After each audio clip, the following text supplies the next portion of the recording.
There's a lot of hype about drones in the media, enabling our agricultural future, and certainly they do have a lot to offer the sector.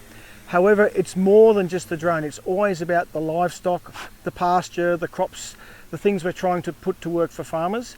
In this particular case, we're using a drone to collect some very sophisticated data to allow us to create three-dimensional models of pasture. That's a great way to estimate the biomass.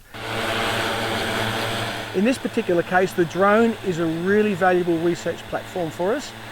We don't necessarily think that the technology we're going to develop here will end up on drones. It may end up on ATVs or tractors or utility vehicles, but the drone itself is a very valuable data collection platform. UNE, through the Precision Ag Research Group, is undertaking the basic R&D in how to use the data we collect to do your pasture assessments.